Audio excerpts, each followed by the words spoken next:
SIR ಪ್ರಕ್ರಿಯೆಯನ್ನು ನಾವು ತ್ವರಿತಗತಿಯಾಗಿ ಮಾಡ್ತಾ ಇದ್ದೇವೆ. SIR ನಿಮಗೆಲ್ಲ ಗೊತ್ತಿರೋ ಹಾಗೆ ಸ್ಪೆಷಲ್ ಇಂಟೆನ್ಸಿವ್ ರಿವಿಷನ್, ವಿಶೇಷ ಪರಿಷ್ಕರಣೆ, ಮತದಾರರ ಪಟ್ಟಿಯ ವಿಶೇಷ ಪರಿಷ್ಕರಣೆ ನಡೀತಾ ಇದೆ. ಸಮಗ್ರ ವಿಶೇಷ ಪರಿಷ್ಕರಣೆ ಈಗ ನಡೀತಾ ಇದೆ.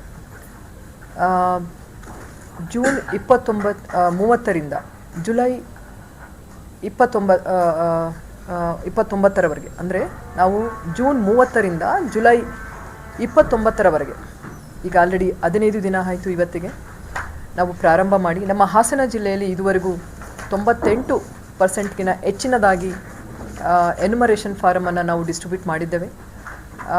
ಈವನ್ ಡಿಜಿಟೈಸೇಷನ್ ಅಂತ ಹೇಳ್ತೇವೆ, ಅಂದರೆ ಎನ್ಯುಮರೇಷನ್ ಫಾರಮನ್ನು ಕೊಟ್ಟಿದ್ದನ್ನು ಕಲೆಕ್ಟ್ ಮಾಡಿ ಅದನ್ನು ನಮ್ಮ BLOs, booth level officers upload ಮಾಡ್ತಾರೆ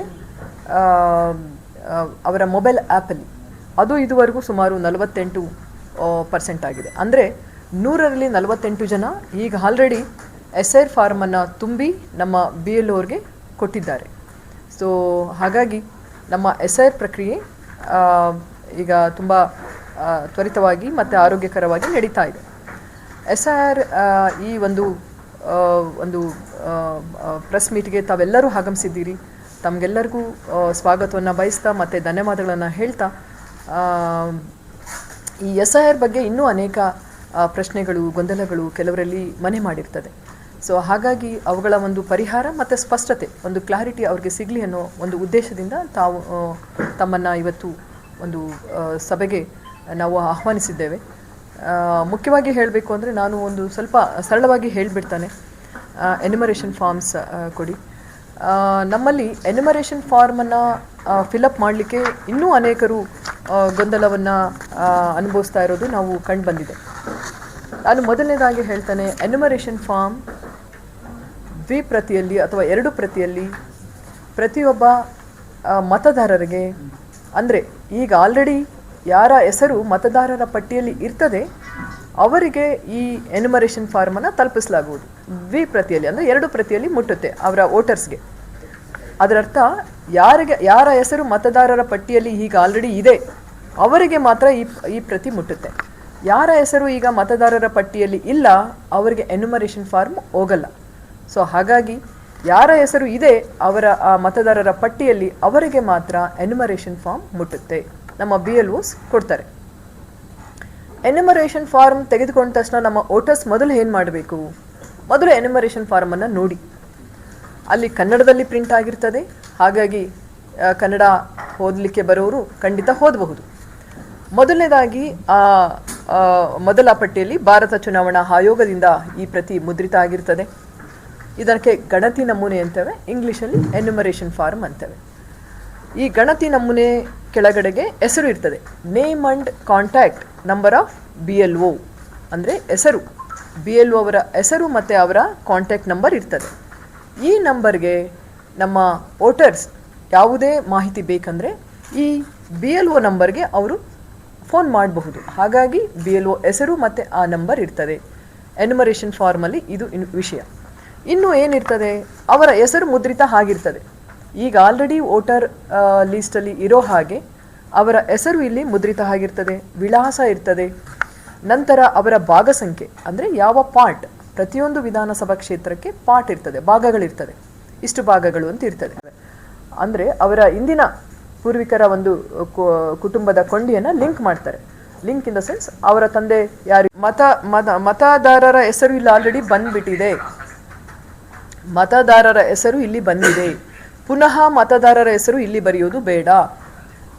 ಇಲ್ಲಿ ನಾವು ಕೇಳ್ತಿರೋದು ಮತದಾರರ ಸಂಬಂಧಿಯ ಹೆಸರು, ಅವರ ಹೆಸರು ಬರೆದ್ರಿ, ಅವರ ಎಪಿಕ್ ನಂಬರ್, ಮತದಾರರ ಸಂಬಂಧಿ ಹೆಸರು ಇಲ್ಲಿ ಹೆಸರು ಬರೆದ್ಮೇಲೆ ಅವರಿಗೆ ಸಂಬಂಧ ಯಾರಿದ್ದಾರೆ, ಈಗ ತಾಯಿ ಅಂದರೆ ಅವರ ಪತಿ, ಇಲ್ಲಿ ಅವರಿಗೆ ಮದುವೆ ಆಗಿತ್ತು ಅಂದರೆ ಅವರ ಪತಿಯ ಹೆಸರು ಬರ್ತದೆ.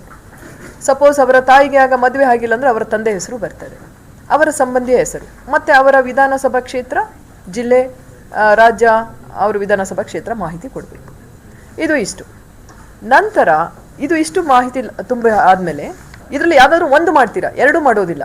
ಐದರ್ ಇದನ್ನು ತುಂಬ್ತೀರಾ, ನಿಮ್ಮ ಹೆಸರು 2002ರಲ್ಲಿ ಇದ್ದರೆ, ಅಲ್ಲಿ ಇರಲಿಲ್ಲ ಅಂದರೆ ಇದು ಖಾಲಿ ಇರ್ತದೆ, ಇದನ್ನು ತುಂಬಿರ್ತೀರಿ ನಿಮ್ಮ ಸಂಬಂಧಿಯ ಹೆಸರು, ಅಂದರೆ ನಿಮ್ಮ ಪೂರ್ವಿಕರು, ನಿಮ್ಮ ತಂದೆ ತಾಯಿ ಅಥವಾ ಅವರ ಸಂಬಂಧದ ಹೆಸರನ್ನ ಇಲ್ಲಿ ತುಂಬಿರ್ತೀರ. ಎಪಿಕ್ ಸಂಖ್ಯೆ ಹಾಕ್ತೀರಿ, ಲಭ್ಯವಿದ್ದರೆ, ಲಭ್ಯವಿಲ್ಲ ಅಂದರೆ ಅದು ಹಾಗೆ ಬಿಡ್ತೀರ. ಇನ್ನು ಕೆಳಗಿನ ಪಟ್ಟಿಯಲ್ಲಿ ಏನು ಮಾಡ್ತೀರಿ, ಜನ್ಮ ದಿನಾಂಕ ಇರ್ತದೆ. ಇದು ಮತದಾರರ ಜನ್ಮ ದಿನಾಂಕವನ್ನು ಇಲ್ಲಿ ನಮೂದಿಸಬೇಕು.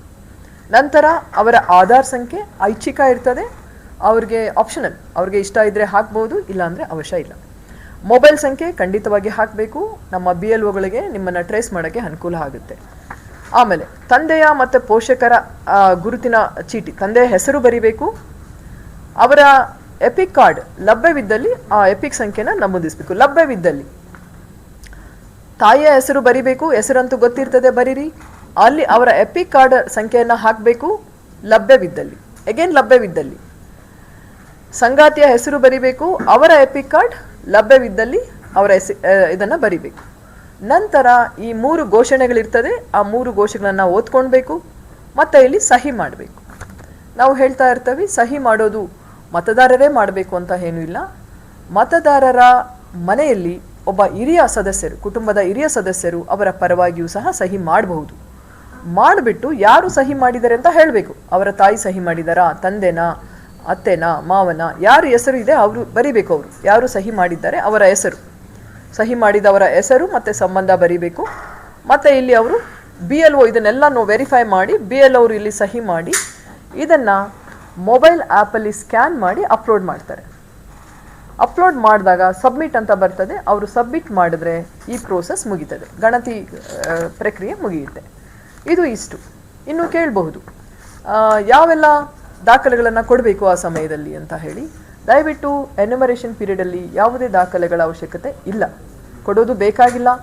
ನಮ್ಮ ಮತದಾರರು ಇಷ್ಟೇ ಮಾಡಬೇಕು, ಅವರಲ್ಲಿ ಇರ್ತಕ್ಕಂಥ ಎಪಿಕ್ ಕಾರ್ಡನ್ನು ಎತ್ತಿಟ್ಕೊಂಡಿರಿ. ಒಂದು ಆಧಾರ್ ಕಾರ್ಡ್, ಅದು ಆಪ್ಷನಲ್ ಇದೆ, ಆದರೂ ಅದು ಕೊಟ್ಟರೆ ನಿಮ್ಮನ್ನು ಟ್ರೇಸ್ ಮಾಡೋದು ಈಸಿ ಆಗ್ತದೆ. ಹಾಗಾಗಿ ಆಧಾರ್ ಕಾರ್ಡ್ ಎತ್ತಿಟ್ಕೊಳ್ಳಿ, ನಿಮ್ಮ ಎಪಿಕ್ ಕಾರ್ಡನ್ನು ಎತ್ತಿಟ್ಕೊಳ್ಳಿ. ಅದನ್ನು ನಿಮಗೆ ಬೇಕಾಗುತ್ತೆ ಮಾಹಿತಿ. ಇತ್ತೀಚಿನದು ನಿಮ್ಮ ಆಲ್ರೆಡಿ ಬಂದುಬಿಟ್ಟಿದೆ ಇಲ್ಲಿ ನಿಮ್ಮ ಎಲ್ಲ ಮಾಹಿತಿ. 2002ರಲ್ಲಿ ನಿಮ್ಮದು ಇದ್ದರೆ ಅದನ್ನು ಎತ್ತಿಟ್ಕೊಳ್ಳಿ. ನಿಮ್ಮದು ಇಲ್ಲ ಅಂದರೆ ನಿಮ್ಮ ತಂದೆ ಅಥವಾ ನಿಮ್ಮ ತಾಯಿ ಇದು ಎಲ್ಲ ಎತ್ತಿಟ್ಕೊಳ್ಬಹುದು. ಇದು ಸರಳ ಒಂದು ಪ್ರಕ್ರಿಯೆ. ಸೊ ಹಾಗಾಗಿ ಇದು ನಮ್ಮ ಎಲ್ಲ BLOಗಳಿಗೆ ನಾವು ಟ್ರೈನ್ ಅಪ್ ಮಾಡಿದ್ದೇವೆ. ಸೊ ಹಾಗಾಗಿ ಯಾವುದೇ ಗೊಂದಲಕ್ಕೆ ಅವಕಾಶ ಇಲ್ಲದೆ ಈ ಫಾರ್ಮನ್ನು ಅವರು ಸಬ್ಮಿಟ್ ಮಾಡಬೇಕು. ಸೊ ಇನ್ನು ನಮಗೆ ಕೇಳ್ತಾರೆ, ನಮಗೆ 2002ರಲ್ಲಿ ನನ್ನ ಹೆಸರು ಇರಲಿಲ್ಲ, ನಮ್ಮ ತಂದೆ ತಾಯಿ ಹೆಸರು ಇರಲಿಲ್ಲ. ನೋಡಿ, ಅದು ತುಂಬ ಕೆಲವು ಕೇಸಲ್ಲಿ ಖಂಡಿತ ಆಗುತ್ತೆ. ಯಾಕಂದರೆ ಎಲ್ಲರಿಗೂ ಮೆಜಾರಿಟಿ ಕೇಸಲ್ಲಿ ತಂದೆ ತಾಯಿಗಳು ಇರ್ತದೆ, ಅವರ ಭಾಗಸಂಖ್ಯೆ ಇರುತ್ತೆ, ಅವರ ಎಲ್ಲಾದರೂ ಒಂದು ಕ್ಷೇತ್ರದಲ್ಲಿ ಅವರ ಹೆಸರು ಮತ್ತು ವೋಟರ್ ಸಂಖ್ಯೆ ಇರ್ತದೆ. ಇನ್ನು ಇಲ್ಲದೆ ಇರೋದು ಕೆಲವು ಶೇಕಡಾವಾರು ಬರ್ತದೆ, ತುಂಬ ಕಮ್ಮಿಯಲ್ಲಿ ಅವನು ಸಿಗುತ್ತೆ. ಅವುಗಳಲ್ಲೂ ಸಹ ನಮ್ಮ BLOಗಳು ಈ ಸಮಗ್ರ ವಿಶೇಷ ಪರಿಷ್ಕರಣೆ ಪ್ರಾರಂಭಕ್ಕಿಂತ ಮುಂಚೆ ನಾವೊಂದು ಪೂರ್ವಭಾವಿ ತಯಾರಿಯನ್ನು ಮಾಡಿದ್ವಿ.